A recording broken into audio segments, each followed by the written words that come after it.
Well, hi, friends. Welcome back today. I'm so excited that you're here because I'm having a little bit of a fangirl moment. I have, as a guest today, Karen Swallow Pryor. Hi, Karen. Thank you for being here today. Hey, Amy. Thanks for having me. Well, so I first heard Karen at the MLK 50 conference a couple years ago and was so intrigued by you, Karen, because you're a woman of many interests and talents.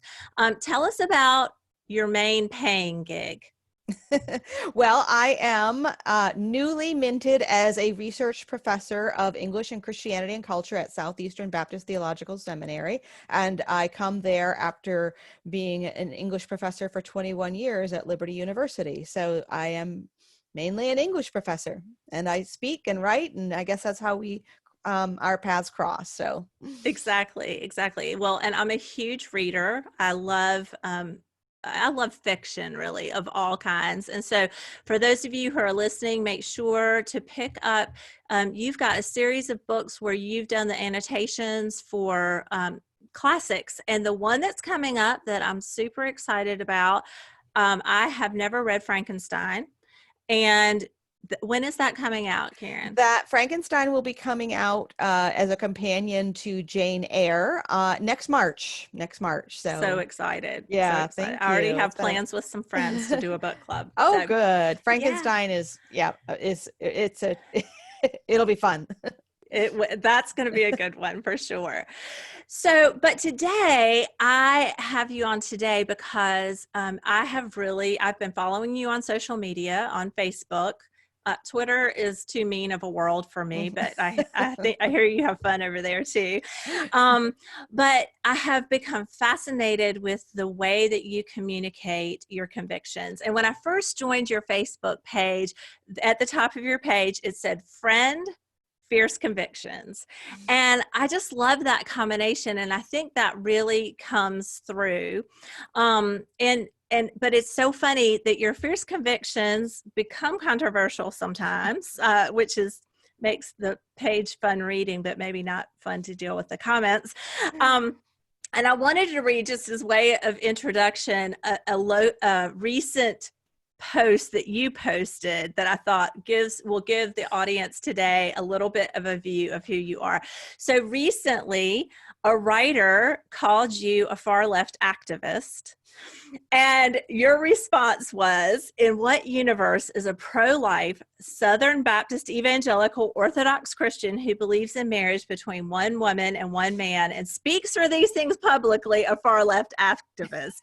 This is the real fake news, completely made up. So, I mean, I think that gives people a little bit of an idea about there's some controversy that swirls around you. Yeah, well, that's a great introduction. I mean, that introduces not only me, but also sort of introduces the state of our world today, right? Absolutely. But here's what has drawn me to you.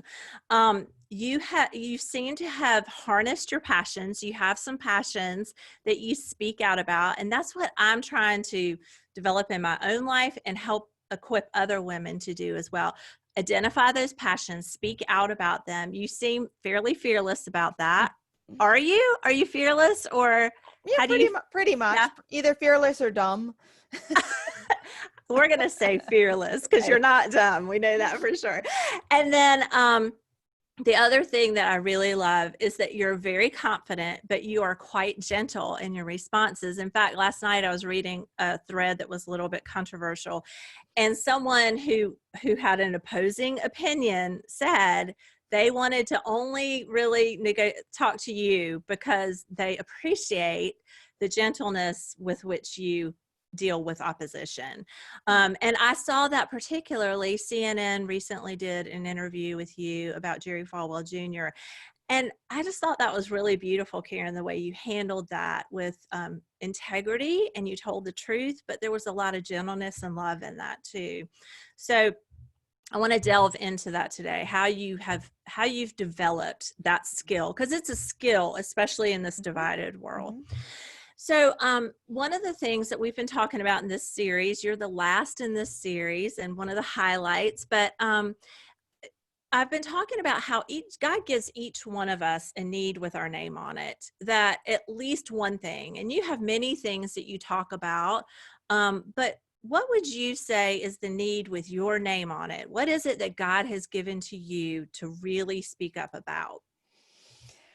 Well, I think, and I'm trying, as you said, there are kind of a lot of things that I talk about and say and do. And so to try to put them all together into kind of one need, as you put it, that God is using me for, I think it's to be, a conservative, small O Orthodox, evangelical Christian woman, um, in a conservative who brings with me a lot of experience with the world, the secular world, with liberals and non-Christians, and in dialogue and in engaging in the culture, who brings that experience and passion and conviction into that same conservative space. So to be to be a conservative Christian woman, who knows the language of the sort of the rest of the world in a conservative Christian space that doesn't necessarily always know that language or how to engage with it, I guess. No, that's excellent. Well, and Okay.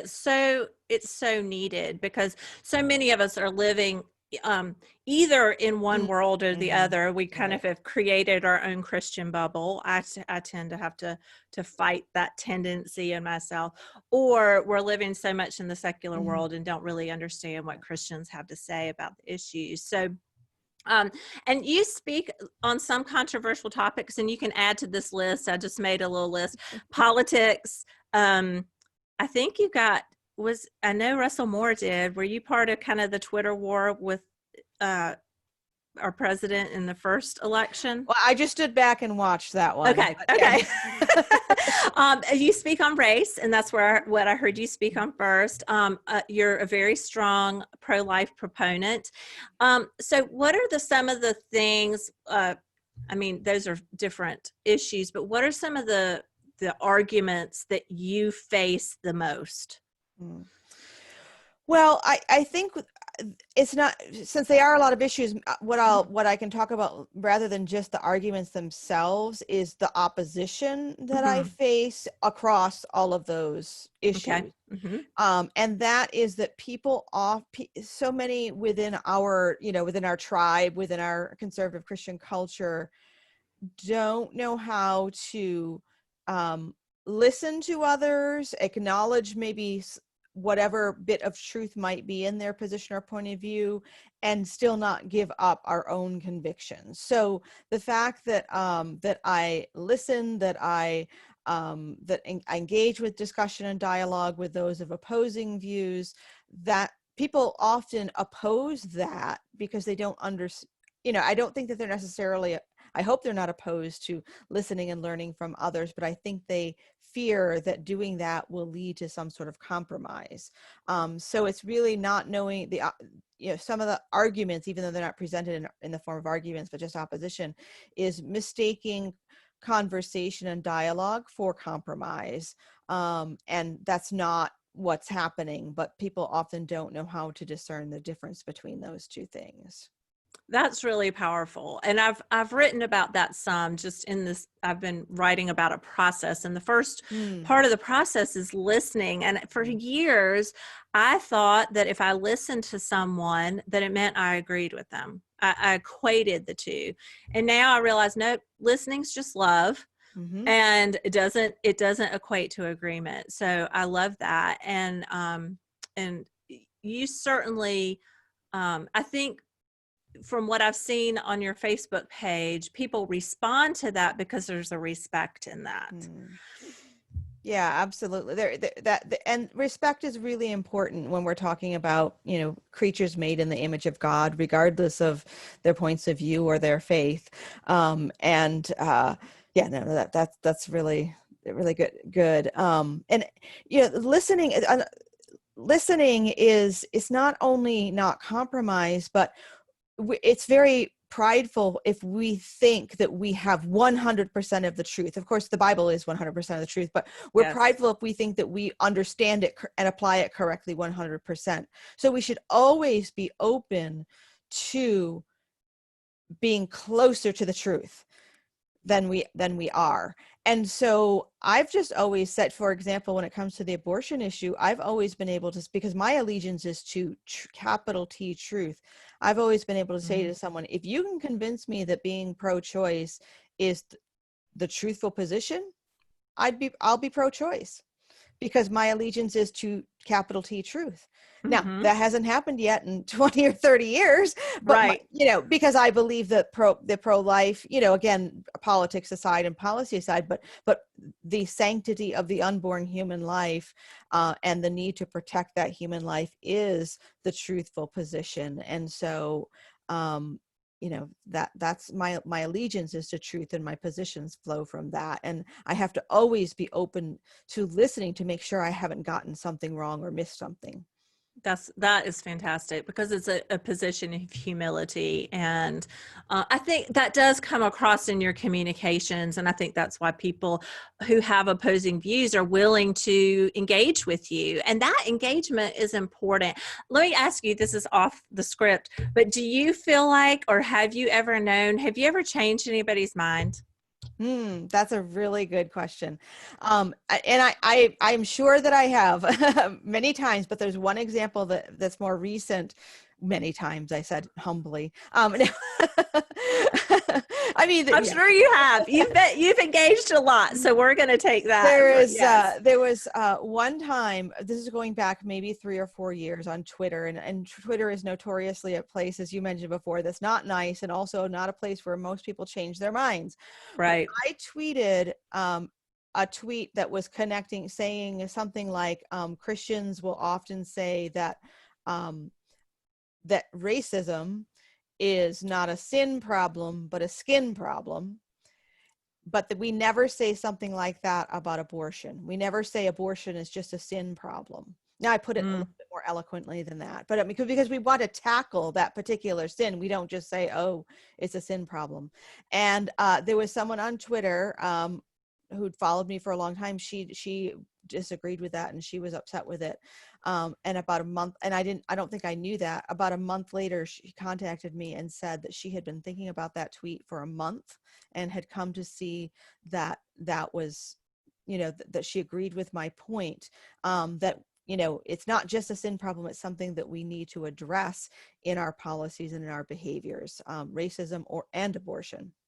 That's fantastic. That's a good example. And one of the other women that I interviewed said that too. It is a good point to drive home, that when we're called to speak out and we do that faithfully, we may not ever see the results of that, but that doesn't mean there aren't any results. Or in your case, you didn't see the results immediately, Right. but that woman did reach out and let you know. So that's an encouragement for those of us that are being called to speak out.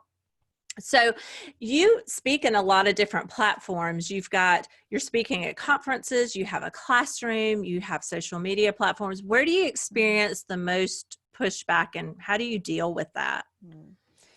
Well, the most pushback is really on social media, and Facebook. You've seen my Facebook page and Mm-hmm. talked about it, and I, I think Facebook can be a place to engage some healthy conversations. It doesn't always, it often happen that way, but if you're intentional, Facebook can be a friendlier place.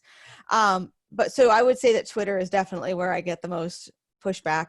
There are lots of trolls on Twitter, lots of anonymous accounts. So that to me signals the media, the medium itself allows for a lack of integrity when you Mm-hmm. can, just simply be anonymous or make fake accounts. So it's a problem in the medium. Mm-hmm. And then of course there are people who aren't hiding behind anonymity, but who act in ways, and I've written about this. This is another kind of lack of integrity, to say something to someone on Twitter that you would never walk up to and say in the room, To their which face, to their yes. face, right? That's a huge problem. again, not a problem for those who are victimized by that, but a huge problem for those who lack that kind of integrity to act Mm. one way online. Now, of course, some people might act that way in person, but we aren't in a world where people just walk up to strangers and say rude things to them all the time, as it happens on Twitter. And so I guess it's sort of a small mission of mine to model a different way on that medium, and because I think there is a lot of good that can come from it. Mm-hmm. But Mm-hmm. it's revealing a lot about people too. Sure, a more Christ-like way, and even I wrote about that a couple weeks ago. But I responded to somebody in a way that I wished I hadn't recently, and it's just so easy to do, It is. So it's another great takeaway that before we respond to someone who is opposing us, we need to think that the question is, would I say it like that Mm-hmm. to their face? Right. Great takeaway. So I had to ask because we're recording this ahead of time, but last night was the first presidential debate, and so we're not going to talk about specific candidates, but what do you look for in a candidate, Karen, and how do you make voting decisions? Mm-hmm. Help us with that, because we need it right now. Oh, just a light-hearted little topic. Yeah. Right. Yeah. We're only a few minutes. If you Yeah. could do it in a minute or Yeah. less. Well, I mean, of course, the way that I'm watching the people discuss this now, I think, people discuss which is more important, policy or character. And I think we can't really divide those things. And so, of course, I've, all my life voted for candidates whose policies, I primarily agree with it, because no one is going to agree with me 100%. So there are ways that I will eliminate candidates whose policies or platforms I will not agree with. So for me, pro-life is an essential. So I will not vote for anyone who is not in favor of protecting the unborn. So that eliminates a lot of people. Sure. But on the other hand, but just being pro-life is not enough either. And so if a person has the right policies, but their behavior undermines those policies in ways that also can have lasting effects, then that's someone that I will not vote for either. I have a long history, and I know this is controversial, but I have a long history of supporting third-party candidates, which I do not believe is a throwaway vote. I ran for office many years ago on a third-party ticket, so I wouldn't run for office again, but I still think that using our voices, using our vote, stewarding that in a way that puts on the record what we as Americans believe in and want from our rulers. It may not win the election, but we aren't going to get better candidates as long as we keep settling for far less than we should be. That's my passion and my conviction. I love hearing that. That encourages me personally, because I have, at the last election, I have committed to myself to never violate my conscience again, and not to vote strategically, but according to my conscience. And so that is very, very helpful. And I heard David French recently say something along the lines of, if we want to stop having bad candidates to vote for, we have to stop voting for bad candidates. And I think, Exactly. yeah, the debate last And night we're made it each clear. you are responsible only for your vote, not for everyone else's vote. So when they say, Right. oh, well, everyone else is voting for one of the other major two candidates, so you're throwing your vote away. Well, no, they are responsible for their votes, and you're responsible only for your one. So, and I think of standing before God someday and, being held to account for how I voted. Of course, we all think about that, and I hope. But I just, well, David French said it better than I can. We just have to to stop voting for bad candidates. Thank you so much for sharing your perspective, and that idea of accountability is so important, and that means that different Christians will vote different ways, Right, even with that sure, idea sure, in mind. sure. But sure. So I asked you for this interview because I've just watched how you've engaged with both a tender heart and a strong voice, and so tell us how you've developed that skill, because in this divided world, it's obvious not many people have it. And so it means that you're intentional. And what have Mhm. you done to develop that? Well, I really think I've had to think about this a lot because I get asked that question now and then. And I think that the way the skill is developed is primarily from being in the classroom. So I like to joke, I'm used to being around people who are wrong all the time, all day long, right? so, so it's my job to teach and correct them patiently and lovingly and compassionately, and to accept them and love them even when they are wrong. So that's what I do all day long, is be around people that I'm, I'm there to help grow and encourage and instruct and teach, and no matter how wrong they are or how, off the track they are. So I think I just naturally take that posture with me into the world. Not that that the rest of the world is my classroom, but maybe that's how I treat it. Mm-hmm. And that means, I mean, in my classroom, I don't rebuke or berate or shame the students that are wrong. And so I don't want to go out and do that in the world either. I still want to listen and encourage and praise when things are right, and gently exhort or challenge when I see something wrong. I don't always, I do have a natural bent towards snark and sarcasm too, so that's really hard to rein in. But I think I haven't, my job forces me to cultivate those skills, and so I think that now I am more intentional about it, and so I offer that challenge to others too, to be intentional about the people that you think are wrong around you, and and how you treat, how do you treat the people that you love that way, around you. And we can treat strangers out on the internet with the same kind of love and grace too, I think, at least most of the time. That's fantastic. Well, and if we see our role not as just another woman saying something, but if we step into that role of a teacher, Hmm. then that's Hmm. helpful too. Fantastic. So what's your one best piece of advice for godly women who want to speak up for the things they're passionate about in godly ways? um that's a good question.